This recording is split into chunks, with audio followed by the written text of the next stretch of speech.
Hello बच्चों, welcome to genius magnet academy. तो आज की इस वीडियो में हम क्लास 6 हिस्ट्री का एक चैप्टर क्या, कब, कहाँ और कैसे को पढ़ेंगे। ये क्लास 6 एनसीईआरटी बेस्ड चैप्टर है और हिस्ट्री में हम इसको पढ़ेंगे। हिस्ट्री में देखिए, जब भी हम पढ़ते हैं तो क्या चीज़ें हुई है, कब हुई, कितना टाइम था, कहाँ पे हुई है और कैसे हुई है, ये सब चीज़ें हम हिस्ट्री में पढ़ते हैं। तो ये चैप्टर पूरा इसी के ऊपर बेस्ड है। तो चलिए इस चैप्टर को शुरू करते हैं। रसीदा का सवाल। रशीदा बैठकर अखबार पढ़ रही थी। अचानक उसकी निगाह एक सुर्खी पर पड़ी। 100 साल पहले। वह सोचने लगी कि ये कोई कैसे जान सकता है कि इतने वर्षों पहले क्या हुआ था। तो यहाँ पे चैप्टर की शुरुआत कैसे हुई है कि एक लड़की है रशीदा और वो अखबार पढ़ रही है और उसमें लिखा हुआ है 100 साल पहले। आपको पता है कि जैसे जैसे साल गुजर रहे हैं तो उसका अपना एक पास्ट होता है, अतीत होता है और उसके बारे में कुछ ना कुछ जानने को हमें मिलता है। जैसे मान लीजिए 2020 में कोरोना आया था, तो जब हम इसको आगे 10, 15, 20 साल बाद पढ़ेंगे तो ये एक हिस्ट्री बन चुकी होगी।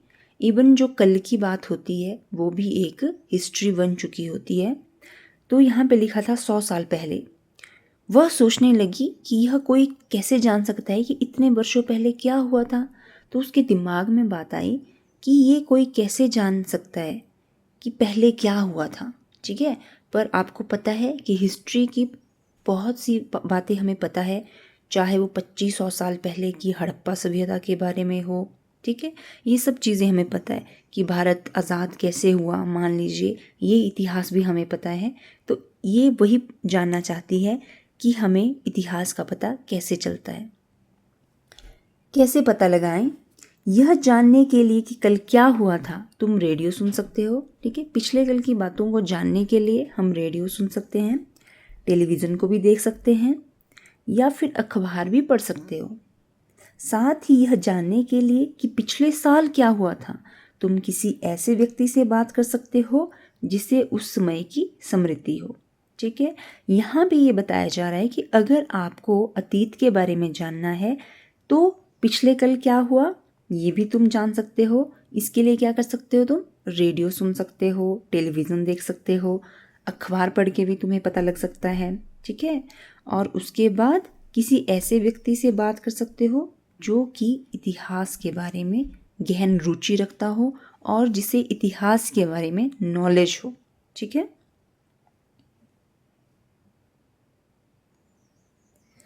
अतीत के बारे में हम क्या जान सकते हैं।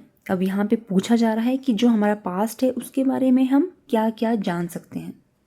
अतीत के बारे में बहुत कुछ जाना जा सकता है, जैसे लोग क्या खाते थे। आपको पता है, काफ़ी पहले की बात की जाए तो उस समय जो लोग थे वो जड़ें, फल, ये सब चीज़ें खाते थे, मांस, ये सब चीज़ें खाते थे। जैसे कपड़े क्या पहनते थे, किस तरह के घरों में रहते थे। हम खेटकों, शिकारियों, पशुपालकों, कृषकों, शासकों, व्यापारियों, पुरोहितों, शिल्पकारों, कलाकारों, संगीतकारों या फिर वैज्ञानिकों के जीवन के बारे में जानकारियाँ हासिल कर सकते हैं। यही नहीं, हम ये भी पता कर सकते हैं कि उस समय बच्चे कौन से खेल खेलते थे, कौन सी कहानियाँ सुना करते थे, कौन से नाटक देखा करते थे या फिर कौन से गीत गाते थे। ठीक है, यहाँ पे ये बताया जा रहा है कि हम सब कुछ जान सकते हैं, लोग क्या खाते थे, लोग कैसे रहते थे।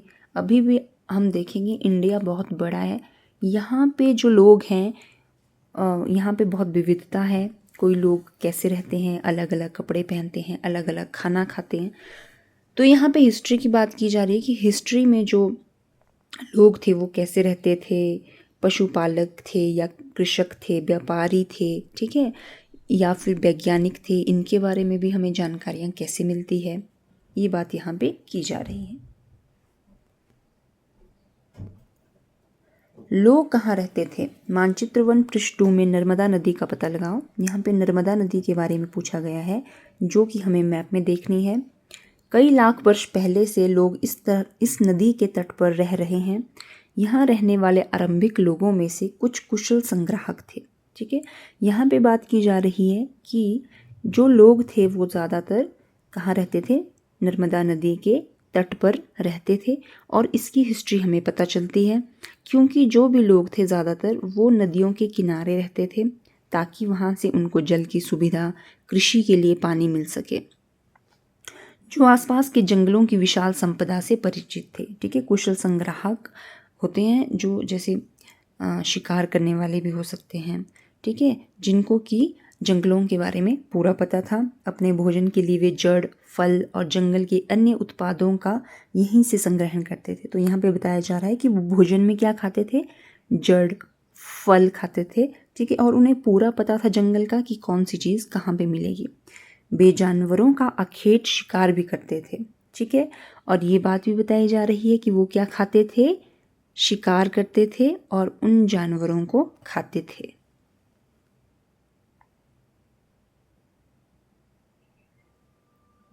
अब तुम उत्तर पश्चिम की सुलेमान और किर्तर पहाड़ियों का पता लगाओ। अभी हम मैप में देखेंगे, ठीक है।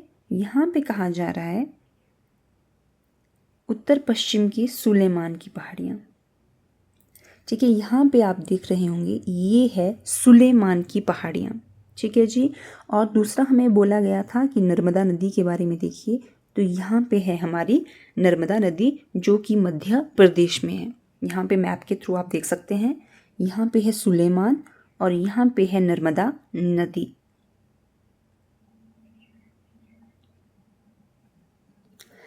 इस क्षेत्र में कुछ ऐसे स्थान हैं जहां लगभग 8000 वर्ष पूर्व स्त्री पुरुषों ने सबसे पहले गेहूं तथा जौ जैसी फसलों को उपजाना आरंभ किया, ठीक है। तो बच्चों ये वाली जो लाइन है वो बहुत इंपॉर्टेंट है। क्वेश्चन क्या पूछा गया है, सुलेमान और किरथर की पहाड़ियों का पता लगाएं। तो ये रही सुलेमान की पहाड़ियाँ और ये है किरथर की पहाड़ियाँ। तो आगे इसमें क्या बताया जा रहा है कि ये वही पहाड़ियाँ हैं जहाँ पे कितने समय वर्ष पूर्व, 8000 वर्ष पूर्व स्त्री और पुरुष ने सबसे पहले गेहूं और जौ की फसल को उगाना आरंभ किया था, ठीक है। हिस्ट्री में सुलेमान और किरथर की पहाड़ियों के पास 8000 वर्ष पूर्व लोगों ने गेहूं और जौ की फसल को लगाना शुरू किया था। उन्होंने भेड़, बकरी और गाय, बैल जैसी पशुओं को पालतू बनाना शुरू किया।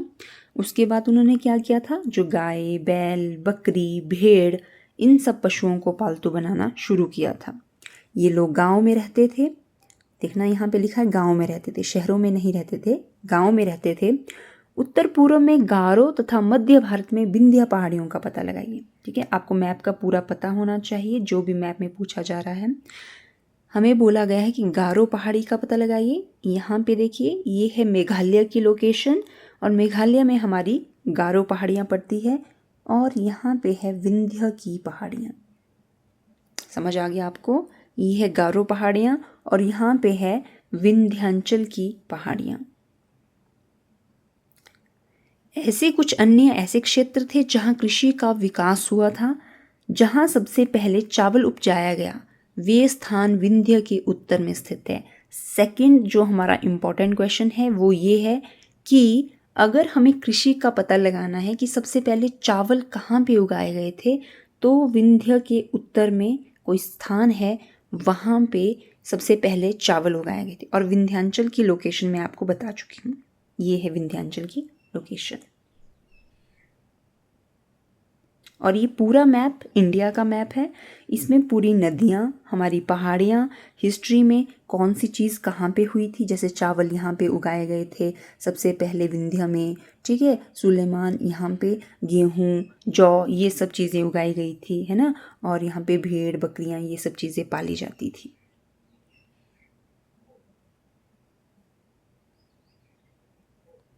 मानचित्र पर सिंधु तथा इसकी सहायक नदियों का पता लगाओ, ठीक है। अब हम देखेंगे सिंधु नदी कहाँ से बहती है। आपने भी मैप में देखना है और मैप में आप भी टिक कर सकते हैं कि सिंधु नदी कहाँ है। ये है सिंधु नदी जो कि इस पॉइंट से निकलती है, यहाँ से होती हुई इस तरह से ये सिंधु नदी बहती है। और इसमें हिमाचल की और जम्मू कश्मीर की जो नदियाँ हैं वो आके इसमें मिलती है। झेलम नदी, चेनाब नदी, रावी नदी, ब्यास नदी और सतलुज नदी, ये सभी नदियाँ सिंधु में जाके मिलती है, इसलिए सिंधु बहुत ही बड़ी नदी है। ये यहाँ पे कैलाश पर्वत के मानसरोवर स्थित झील से निकलती है। उसके बाद जितनी भी नदियाँ हैं वो सिंधु में मिलके उसके बाद पाकिस्तान होके नदी आगे बढ़ती है और अरब सागर में गिर जाती है।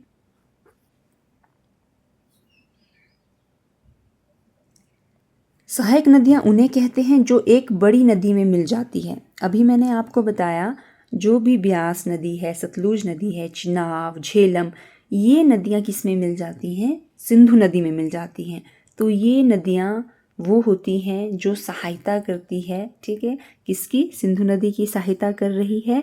तो इन्हें सहायक नदियाँ कहते हैं जो कि एक बड़ी नदी में मिल जाती। जैसे कि मैंने आपको बताया सिंधु एक बड़ी नदी है, अगर उसमें बाकी सभी नदियाँ मिलने आ रही है वहाँ पे या उसमें मिल जाती है तो उनको सहायक नदियाँ कहते हैं। तो जैसे जो सिंधु नदी है उसकी सहायक नदियाँ हैं ब्यास, झेलम, रावी, चिनाब। लगभग 4700 वर्ष पूर्व इन्हीं नदियों के किनारे कुछ आरंभिक नगर फले फूले, ठीक है। जितनी भी नदियों के बारे में मैंने अभी आपको बताया, सिंधु से जितनी भी नदियाँ रिलेटेड है उन्हीं के किनारे क्या कहा जा रहा है कि शुरुआत में घर बनना स्टार्ट हो गए, नगर बनना स्टार्ट हो गए थे और लोग वहाँ पे रहने लगे थे। क्योंकि इसके पीछे का रीज़न भी मैं आपको पहले बता चुकी हूँ कि जो नदियाँ होती थी उनके किनारे पे लोग रहना और बसना पसंद करते थे, क्योंकि उससे सिंचाई के लिए पानी, कृषि व्यवस्था, खाने पीने के लिए, ठीक है, इसकी ज़रूरतें पूरी हो जाती थी। इसलिए लोग नदी के किनारे रहना पसंद करते थे। गंगा व इसकी सहायक नदियों के किनारे तथा समुद्र तटवर्ती इलाकों में नगरों का विकास लगभग 2500 वर्ष पूर्व हुआ। ये भी इम्पॉर्टेंट है कि जो आपकी गंगा नदी है उसके किनारे नगर बसना स्टार्ट हुए, पर कब? 2500 वर्ष पूर्व। यही हमारी हिस्ट्री है जिसमें कि हमें टाइम को देखना होता है। तो यहाँ पे हम देखेंगे कि गंगा नदी कहाँ पे है। ये है हमारी गंगा रिवर, ये आपको दिख रही होगी, यहाँ लिखा हुआ है गंगा रिवर। और क्या कहा जा रहा है कि गंगा रिवर के किनारे 2500 वर्ष पूर्व नगर बनना शुरू हो गए थे।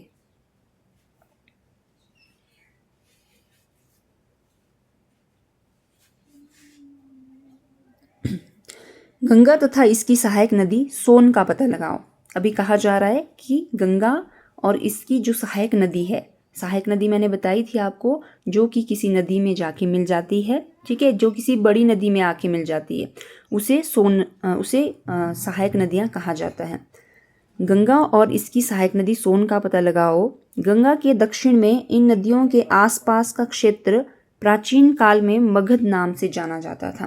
तो यहाँ पे कहा जा रहा है कि जो गंगा के दक्षिण में इन नदियों के आसपास का जितना भी क्षेत्र है, जो प्राचीन काल में इस क्षेत्र को मगध के नाम से जाना जाता था। ये बहुत ही ज़्यादा इम्पॉर्टेंट है कि इस जगह को मगध कहा जाता था।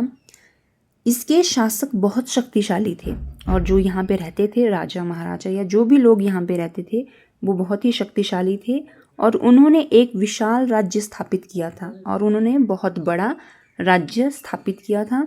देश के अन्य हिस्सों में भी ऐसे राज्यों की स्थापना की गई थी और जो देश है हमारा, अन्य राज्यों में भी ऐसी जो राज्य थे इनकी स्थापना की गई थी। लोगों ने सदैव उपमहाद्वीप के एक हिस्से से दूसरे हिस्से तक की यात्रा की और लोग हमेशा जाते थे एक जगह से दूसरी जगह पे। कभी कभी हिमालय जैसे ऊंचे पर्वतों में, पहाड़ियों में, रेगिस्तान में, नदियों तथा समुद्रों के कारण यात्रा जोखिम भरी होती थी, ठीक है। अब लोग क्या कर रहे थे? यात्रा भी करते थे, ठीक है। कभी व्यापारी बन के, कभी उन्हें दूसरे देशों के बारे में जानना होता था, तो इसलिए लोग यात्रा करते थे। पर वो यात्रा बहुत ही मुश्किल भी होती थी क्योंकि वो पर्वतों, पहाड़ों, रेगिस्तान और नदियों से या समुद्र से होके गुजरती थी। फिर भी ये यात्रा उनके लिए असंभव नहीं थी। फिर क्या कहा जा रहा है कि जो ये यात्रा थी उनके लिए इम्पॉसिबल नहीं थी। अंततः कभी लोग काम की तलाश में तो कभी प्राकृतिक आपदाओं के कारण एक स्थान से दूसरे स्थान पर जाया करते थे। तो फिर क्या होता था कि जो लोग होते हैं वो काम करने की तलाश में, जैसे आज भी होता है, जैसे मान लीजिए एक स्टेट से दूसरे स्टेट में हम जाते हैं कई बार काम की तलाश में, या फिर कई बार जॉब की तलाश में हम जाते हैं, या फिर कोई प्राकृतिक आपदा कहीं पे आ जाती है, फिर भी हम एक स्थान से दूसरे स्थान पर जाते हैं। कभी कभी सेनाएं दूसरे क्षेत्रों पर विजय हासिल करने के लिए की जाती है, ठीक है। तो कभी कभी जो सेनाएं हैं हमारी वो भी जाती है, ठीक है, ताकि जो जगह है उस पर विजय हासिल की जा सके।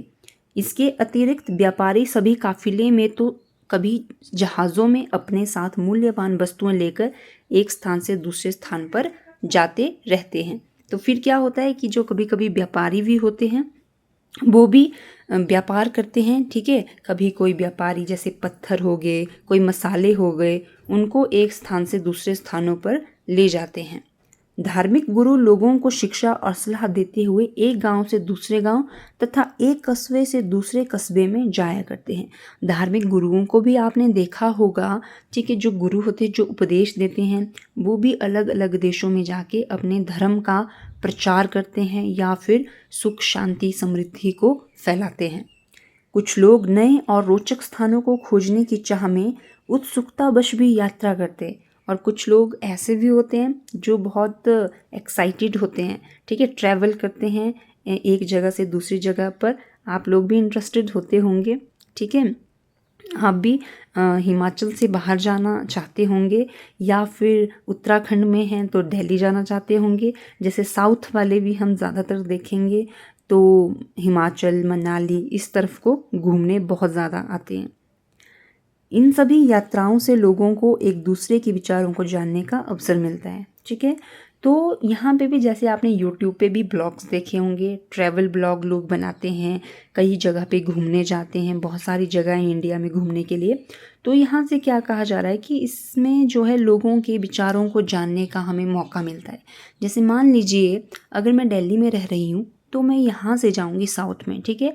हालांकि वहाँ बहुत डाइवर्सिटी है, वहाँ की लैंग्वेज बहुत अलग है, वहाँ का कल्चर बहुत अलग है, पर अगर मैं वहाँ जाती हूँ तो मुझे वहाँ पे बहुत कुछ सीखने को मिलेगा, ठीक है। तो ये होती है यात्रा, और इसके थ्रू ही हम सीखते हैं। यहाँ पे कुछ साइड में लिया हुआ है, इसको भी हम पढ़ते हैं। मानचित्रवन दक्षिण एशिया, आधुनिक भारत, पाकिस्तान, बांग्लादेश, नेपाल, भूटान और श्रीलंका और अफगानिस्तान, ईरान, चीन तथा म्यांमार आदि पड़ोसी देशों को दर्शाता है। तो ये क्या बताया जा रहा है, ये है हमारे पड़ोसी देश।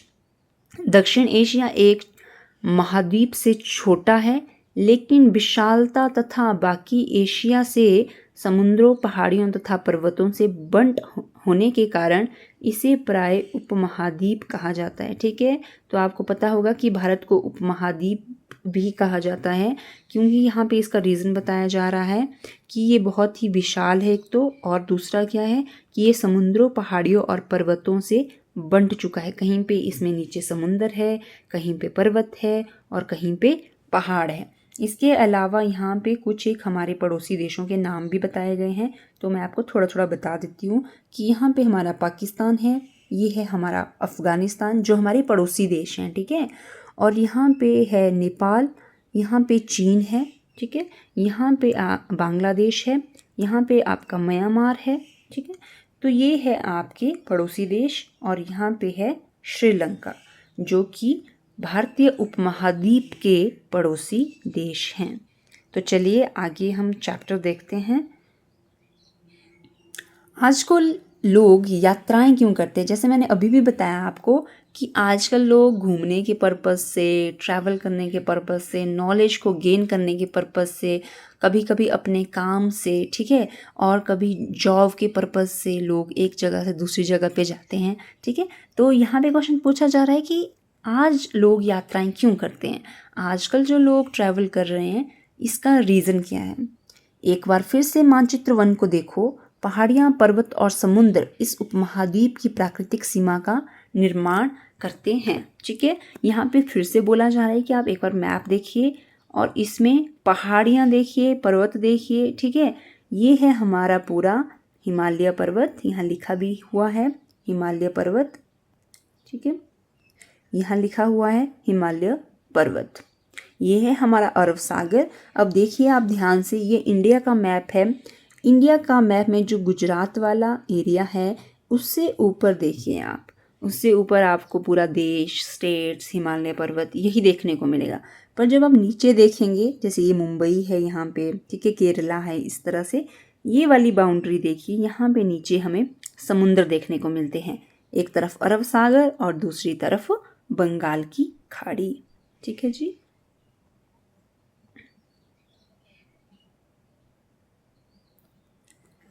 हालांकि लोगों के लिए इन सीमाओं को पार करना आसान नहीं था। तो बिल्कुल सही बात है। मान लीजिए आपने किसी और देश में जाना है, तो ये सीमाएं आप क्रॉस कैसे करेंगे? ठीक है, इतने बड़े पहाड़ है, पर्वत है, समुंदर है, आप दूसरे देश में कैसे जा सकते हैं? ये बोल रहे हैं कि ये बिल्कुल भी इजी नहीं था।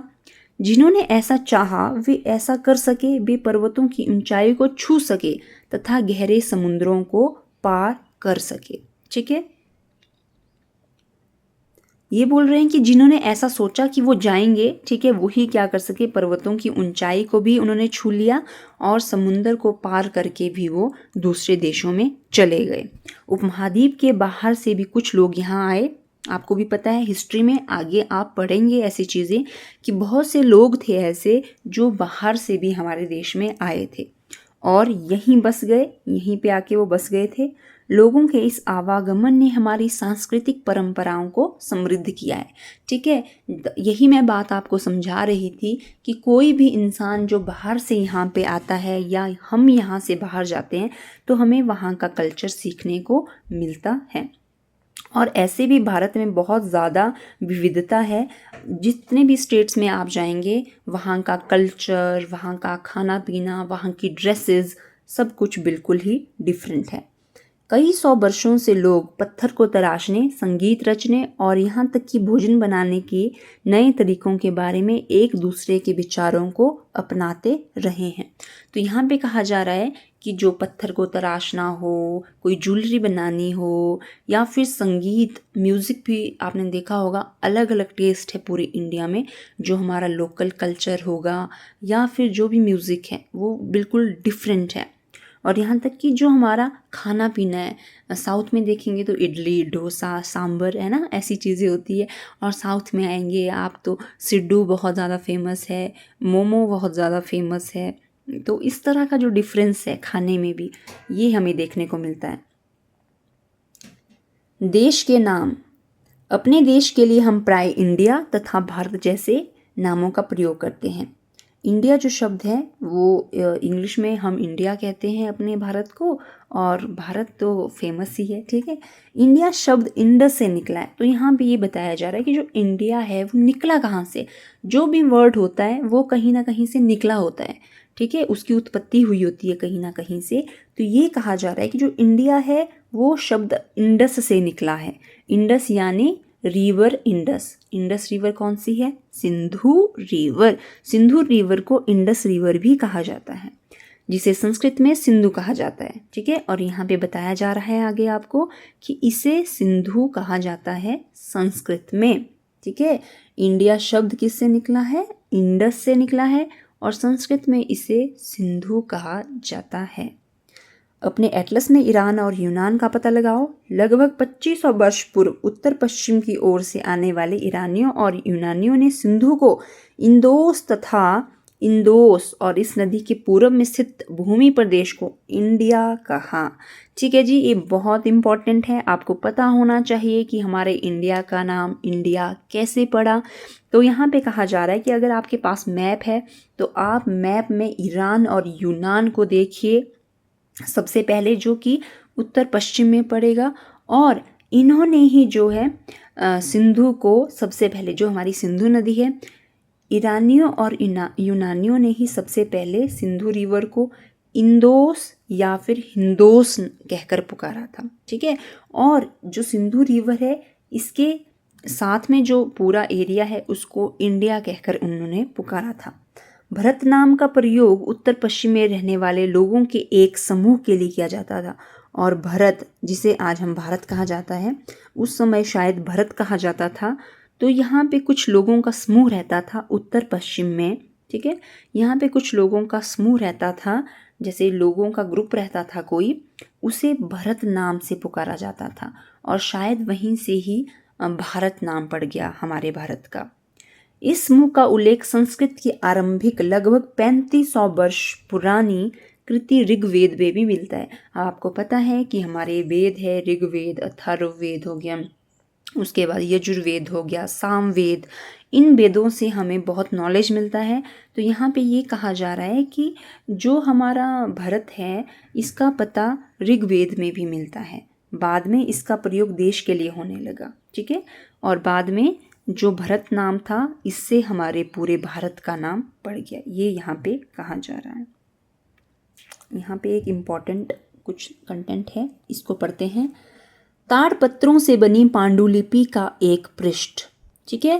ताड़पत्र मतलब जो पत्ते होते हैं, ठीक है। वृक्ष एक है ताड़, उसके जो पत्ते होते हैं उससे बनी पांडुलिपि, ठीक है। यह पांडुलिपि लगभग 1000 वर्ष पहले लिखी गई थी।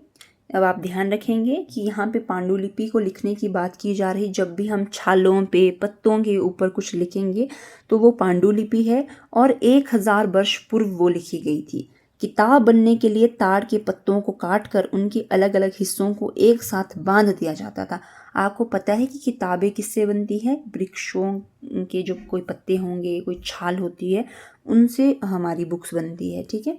तो यहाँ पे कहा जा रहा है कि जो ताड़ के पत्ते थे उनको काटकर उनके अलग अलग हिस्सों को एक साथ बांध दिया जाता था। सबसे पहले भुर्ज पेड़ की छाल से बनी ऐसी ही एक पांडुलिपि को तुम यहाँ देख सकते हो। और यहाँ पे बोला जा रहा है कि भुर्ज का एक पेड़ होता है, ठीक है, उससे बनी थी कोई पांडुलिपि, उसको हम यहाँ देख सकते हैं। तो ये है पांडुलिपि, देखिए, जो कि एक भुर्ज की पेड़ की छाल के ऊपर लिखी गई है।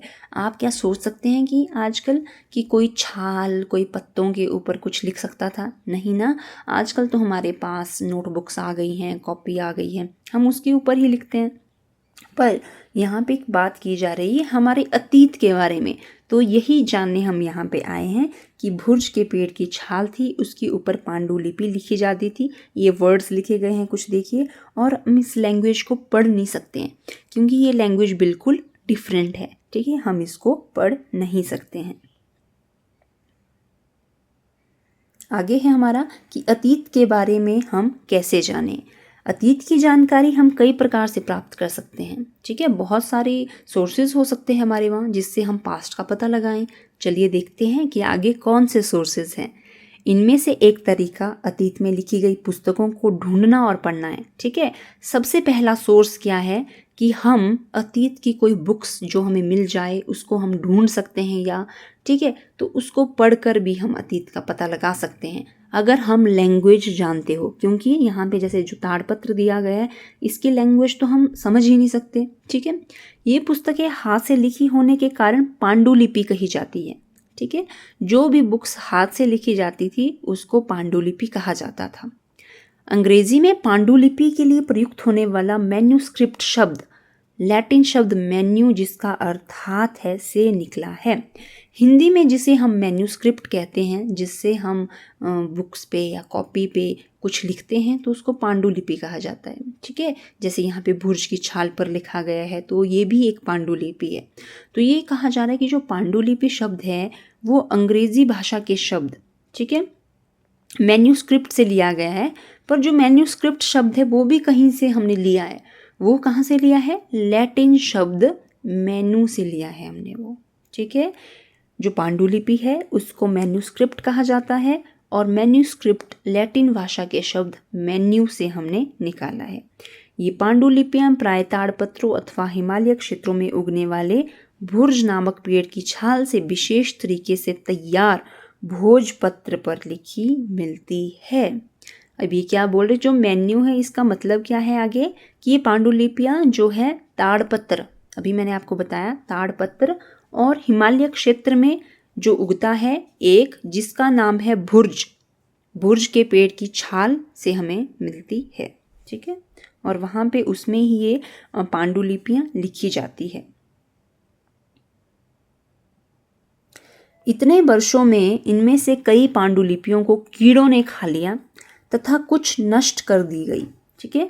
यहाँ पे कहा जा रहा है कि जो पांडुलिपियाँ थी, इतने टाइम में अगर हम कॉपियों को भी रखते हैं तो आपको पता है कि कॉपी के जो कागज़ हैं, हमारे नोटबुक्स के जो कागज़ हैं, उनको कीड़े खाने स्टार्ट कर देते हैं। तो यहाँ पे वही बात की जा रही है कि जो पांडुलिपि है उनको भी कीड़ों ने खा लिया था और कुछ क्या हो गई, ख़त्म हो गई, क्योंकि जो चीज़ें हैं वो हमेशा के लिए तो नहीं रह सकती हैं। फिर भी ऐसी कई पांडुलिपियाँ आज भी उपलब्ध हैं, पर ये बोल रहे हैं कि कुछ पांडुलिपियाँ आज भी हमें मिल जाएंगी। प्राय ये पांडुलिपियाँ मंदिरों और बिहारों में प्राप्त होती है, ठीक है। और जो ये पांडुलिपियाँ हैं जिसमें लिखा हुआ है कुछ, ये हमें मंदिरों में मिल सकती है, ऐसा यहाँ पे कहा जा रहा है। इन पुस्तकों में धार्मिक मान्यताओं व व्यवहारों, राजाओं के जीवन, औषधियों तथा विज्ञान आदि सभी प्रकार के विषयों की चर्चा मिलती है। अब ये भी तो पता होना चाहिए उन पांडुलिपियों में लिखा क्या है। तो उन पांडुलिपियों में क्या लिखा हुआ है, धार्मिक मान्यताओं के बारे में, कि धर्म से कैसे चलना है, धर्म में क्या होता है, किस तरह का उसमें व्यवहार किया जाना चाहिए, कैसे धर्म को फॉलो किया जाना चाहिए। और राजाओं का जीवन, जैसे कोई राजा है, ठीक है, वो अपने जो साम्राज्य है उसको कैसे देखता है, उनके लिए क्या करता है, किस तरह की लड़ाइयाँ उसने लड़ी हुई है, उसका व्यवहार कैसा था, ये सब पढ़ेंगे। आगे जो औषधियाँ हैं, विज्ञान है, उस वक्त क्या था, दवाइयाँ कैसे बनती थी, ये सब चीज़ें हम इसमें पढ़ेंगे। इनके अतिरिक्त हमारे यहाँ महाकाव्य, कविताएं तथा नाटक भी हैं। इसके अलावा जो महाकाव्य, जैसे बड़े बड़े महाकाव्य, जैसे महाभारत हो गया, रामायण, ये हमारे महाकाव्य है। और कविताएं, नाटक भी इसमें हमें मिलते हैं। इनमें से कई संस्कृत में लिखे हुए मिलते हैं, और मैक्सिमम यहाँ देखेंगे आप, जो हमारी लैंग्वेज है संस्कृत, उसमें लिखे हुए मिलते थे, क्योंकि पहले शायद ऐसा था कि संस्कृत भाषा को अत्यधिक महत्व दिया जाता था। आज के टाइम में जैसे इंग्लिश, हिंदी, इसको ज़्यादा महत्व मिलता है। एक समय था जब संस्कृत को बहुत ही अधिक महत्व मिलता था, और ये हमारे लिए बहुत ही इम्पॉर्टेंट लैंग्वेज थी। जबकि अन्य प्राकृतिक और तमिल में भी है, ठीक है। यहाँ देखेंगे आप, दूसरा प्राकृत भाषा और तीसरा तमिल भाषा। 3 भाषाएं आपको याद रखनी है कि पांडुलिपियाँ 3 भाषाओं में थी, संस्कृत में, प्राकृत में और तमिल में, ठीक है। प्राकृतिक भाषा का प्रयोग आम लोग करते थे, ठीक है। ये चीज़ भी आपने याद रखनी है कि जो प्राकृतिक भाषा था उसका यूज़ नॉर्मल लोग करते थे, ठीक है। हो सकता है कि संस्कृत और तमिल का यूज़ बहुत बड़े बड़े लोग, कोई राजा महाराजा या फिर ऋषि या फिर जो पांडुलिपियाँ लिख रहे हैं सिर्फ वही लोग करते थे, पर प्राकृतिक भाषा का जो प्रयोग था वो आम लोग करते थे। जैसे हम लोग आम लोग हैं, जैसे हम अपने जो हमारी रीजनल लैंग्वेज है उसमें बात करते हैं या हिंदी में बात करते हैं, उसी तरह से आम लोग थे जो कि प्राकृतिक भाषा में बात करते थे। हम अभिलेखों का भी अध्ययन कर सकते हैं। ऐसे लेख पत्थर अथवा धातु जैसी अपेक्षाकृत कठोर सतहों पर उत्कीर्ण किए गए मिलते हैं। अब बात की जा रही है अभिलेखों की, कि अभिलेख क्या थे भाई, ठीक है। तो यहाँ ध्यान से देखेंगे आप और समझेंगे, ये थे हमारे अभिलेख। अभिलेख क्या होते हैं, जो पत्थरों के ऊपर लिख सकते हैं। क्या आप इमेजिन कर सकते हैं, सोच सकते हैं कि पत्थरों के ऊपर कोई, देखिए कितना लिखा भी कैसे, बिल्कुल छोटा छोटा और बिल्कुल लाइन में लिखा हुआ है, पत्थर के ऊपर कोई कैसे लिख सकता है। पर ये उस समय का वक्त था जब हमारे पास लिखने के लिए कुछ था नहीं, तो लोगों ने क्या किया, पत्थरों के ऊपर ही उसको उत्कीर्ण कर दिया, ठीक है। पत्थरों की कठोर सतह के ऊपर ही लिखना शुरू कर दिया, ठीक है। ये है हमारी हिस्ट्री जो हम यहाँ पे पढ़ रहे हैं। कभी कभी शासक तथा अन्य लोग अपने आदेशों को इस तरह से उत्कीर्ण करवाते थे ताकि लोग उन्हें देख सकें, ठीक है। जो राजा थे वो क्या करते थे, इस तरह से किसी को आदेश देके पत्थरों के ऊपर लिखवाते थे ताकि लोग उन्हें पढ़ सकें और उनका पालन कर सके। कुछ अन्य प्रकार के अभिलेख भी मिलते हैं जिनमें राजाओं तथा रानियों सहित अन्य स्त्री पुरुषों ने भी अपने कार्य के विवरण उत्कीर्ण करवाए, ठीक है। यहाँ पे कहा जा रहा है कि सिर्फ राजा ही नहीं, कुछ और पुरुष और महिलाएं भी थी जिन्होंने इस तरह से अभिलेखों के ऊपर कुछ ना कुछ लिखा था या लिखवाया था। उदाहरण के लिए प्राय शासक लड़ाइयों में अर्जित विजय का लेखा जोखा रखा करते थे, ठीक है। कि जो शासक थे, जैसे राजा थे या जो शासन कर रहे थे, ठीक है, कोई भी लड़ाई हो गई और वहाँ पे उनकी जीत हो गई, ठीक है, तो उसको रिकॉर्ड करना तो बनता है। तो इसलिए उसका रिकॉर्ड वो लोग कहाँ करते थे, इन पत्थरों के ऊपर, जिसे हम अभिलेख कहते हैं। पत्थरों के ऊपर इस तरह से जो राइटिंग की जाती है, इसे क्या कहा जाता है, अभिलेख। लगभग 2250 वर्ष पुराना यह अभिलेख वर्तमान अफगानिस्तान के कंधार से प्राप्त हुआ। ये भी इम्पॉर्टेंट लाइन है, याद रखना आपने कि इस तरह का जो हमारा अभिलेख है एक, ये कहाँ मिला है, 2250 वर्ष पूर्व, ठीक है, 2200 साल पहले की बात यहाँ पे की जा रही है कि ये कहाँ मिला, अफगानिस्तान से मिला ये, और वहाँ पे एक क्षेत्र है कंधार, कंधार से ये हमें मिला है। यह अभिलेख अशोक नामक शासक के आदेश पर लिखा गया था, ठीक है। मैंने अभी आपको बताया कि कोई शासक जो होता है, कोई राजा होता था, वो आदेश देता था, उसके बाद ही इसको लिख सकते थे। तो जो राजा था उसने आदेश दिया तभी ये लिख पाए थे। तो वो राजा कौन था, अशोक। अशोक राजा था जिन्होंने यहाँ पे इसको लिखने की जो है आज्ञा दी थी। और ये मिला कहाँ से, अफगानिस्तान के कांधार प्रांत से ये हमें मिला है। इस शासक के विषय में तुम अध्याय 8 में पढ़ोगी, ठीक है। ये बोल रहे हैं कि 8th चैप्टर में आगे इस शासक यानी कि अशोका द ग्रेट, इसके बारे में हमें पढ़ने को मिलेगा। जब हम कुछ लिखते हैं तब हम किसी लिपि का प्रयोग करते हैं। ऑफ कोर्स जब भी हम लिखेंगे किसी लिपि का प्रयोग करेंगे, या तो अक्षर होंगे या कोई सिंबल होगा जिससे कि पता लगे आपको कि मैं क्या लिख रही हूँ। तो लिपियाँ अक्षर अथवा संकेतों से बनी होती थी। तो लिपियाँ ऑफ कोर्स कोई अक्षर होगा, जैसे लेटर्स लिखते हैं हम, APPLE एप्पल, तो वो क्या है हमारे, वो अक्षर हैं। अक्षरों से ही लिपि बन रही है, ठीक है। जब हम कुछ बोलते अथवा पढ़ते हैं तब हम एक भाषा का प्रयोग करते हैं। यह अभिलेख इस क्षेत्र में प्रयुक्त होने वाली यूनानी तथा अरामेइक नामक 2 विभिन्न लिपियों तथा भाषाओं में से एक है, ठीक है। यहाँ पे 2 लिपि और भाषाओं का नाम बताया गया है, यूनानी या फिर अरामेइक। तो ये बोल रहे हैं कि ये वाली जो लैंग्वेज यहाँ पे लिखी गई है, या तो ये यूनानी है या फिर अरामेइक लिपि है, ठीक है जी। आगे चलते हैं। क्या तुम बता सकती हो कि कठोर सतह पर लेख लिखवाने के क्या लाभ थे, ऐसा करवाने से क्या क्या कठिनाइयाँ आती थी, ठीक है। ये क्वेश्चन आपके लिए है। आप सोचना अब कि जब इस तरह से पत्थरों के ऊपर अभिलेख लेख लिखवाते थे तो इससे क्या लाभ मिलता था, ठीक है। लाभ मैं अभी आपको बता चुकी हूँ कि राजा क्यों लिखवाते थे ये लेख, क्या कारण था, ठीक है।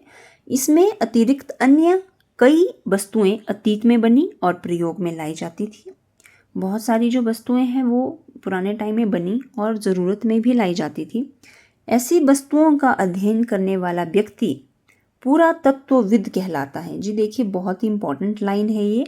यहाँ पे क्या कहा जा रहा है कि बहुत सारी ऐसी वस्तुएं बनी जिसको हमने बाद में यूज़ में भी लाया, ठीक है। जैसे होता है ना पुराने टाइम में, मान लीजिए आपको कोई वस्तु मिल जाती है, ठीक है, कोई घड़ा मिल जाता है मान लीजिए, ठीक है। कोई ऐसी जगह थी जहाँ पे लोग रहते थे और वहाँ पे एक घड़ा मिल गया आप लोगों को, और उस घड़े का अध्ययन करना, मतलब उसके बारे में जानना कि ये कहाँ से मिला है, क्या कारण रहे होंगे, ठीक है। इस तरह का जो रीज़न उसके पीछे ढूंढेंगे, उनको क्या कहा जाता है, पुरातत्वविद।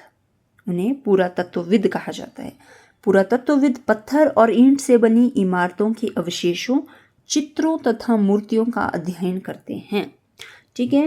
तो ये जो पुरानी चीज़ें होती है, जैसे ईंट हो गया, कोई अवशेष हो गए, चित्र, मूर्तियाँ हमें मिलती हैं, तो इन सब चीज़ों का अध्ययन करते हैं कौन, पुरातत्वविद। वे औजारों, हथियारों, बर्तनों, आभूषणों, ठीक है, यहाँ पे बताया जा रहा है कि जो औजार होते हैं हमारे, कोई हथियार होते हैं, हमारे बर्तन होते हैं, हमारी ज्वेलरीज होती है, ठीक है, तथा सिक्कों की प्राप्ति के लिए छानबीन और खुदाई भी करते हैं। ये क्या करते हैं, छानबीन भी करते हैं और खुदाई भी करते हैं, ठीक है, क्योंकि इनका काम ही ये है, तो ये इसके लिए काम करते हैं। इनमें से कुछ वस्तुएं पत्थर, पक्की मिट्टी तथा कुछ धातु की बनी हो सकती है। ये कह रहे हैं कि जो भी वस्तुएं हैं, हो सकता है वो पत्थर की बनी हो, मिट्टी की बनी हो, या फिर धातु की भी बनी हो सकती है। ऐसे तत्व कठोर तथा जल्दी नष्ट ना होने वाले होते हैं। ठीक है, पहले क्या होता था, जो भी बर्तन हमने बनाए या फिर कोई भी चीज़ बनाई वो बहुत ही स्ट्रांग होती थी। ठीक है, अगर वो उस टाइम बनाई गई हो तो अभी भी हम अगर उसकी खुदाई करते हैं कहीं पे हमें मिलेंगे तो शायद वो बहुत स्ट्रांग होंगे। पुरातत्वविद जानवरों, चिड़ियों और मछलियों की हड्डियां भी ढूंढते थे। ऑफ कोर्स सी बात है, कहीं पे कोई नगर बसा हुआ था। ठीक है, अब जो है ये उजड़ चुका है, मान लीजिए इस तरह से कोई नगर था, फिर वो उजड़ चुका है। ठीक है, और जब कुछ टाइम बाद उसकी छानबीन करेंगे तो यहाँ पे किसी की हड्डियाँ मिलेंगी, कोई चिड़िया मिलेगी, कोई जानवर, ठीक है, मरे हुए मिलेंगे। तो वो क्या करते हैं पुरातत्वविद, उनकी हड्डियों का भी अध्ययन करते हैं कि ये हड्डियाँ कितने साल पुरानी है। ठीक है, इस तरह से उन्हें यह जानने में भी मदद मिलती है कि अतीत में लोग क्या खाते थे। ठीक है, तो इसका नॉलेज भी उन्हें मिलेगा कि लोग जो है पास्ट में खाते क्या थे।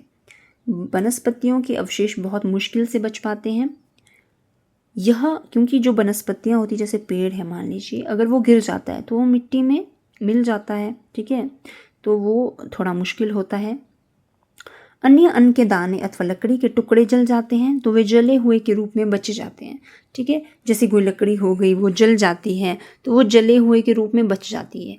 तो पुरातत्वविद वहाँ जाएगा और पता लगाएगा कि ये लकड़ियाँ किस चीज़ की थी। ठीक है, और यहाँ पे जल चुकी है ये, उसके बारे में भी वो पूरी रिसर्च करेगा। क्या पुरातत्वविदों को बहुधा कपड़ों के अवशेष मिलते होंगे? ठीक है, यहाँ पे कहा जा रहा है कि क्या उन्हें कपड़ों के भी अवशेष मिलते हैं। ठीक है, जब उन्हें सारी चीज़ें मिल सकती है तो कपड़े क्यों नहीं मिल सकते, है ना।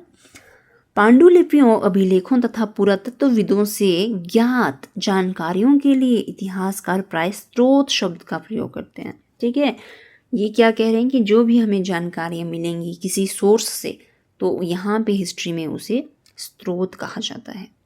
इतिहासकार उन्हें कहते हैं जो अतीत का अध्ययन करते हैं। वही बात है कि जो इतिहासकार है वो कौन है, जो हमारे अतीत का अध्ययन करते हैं, जो हमारे इतिहास के बारे में हमें बताते हैं।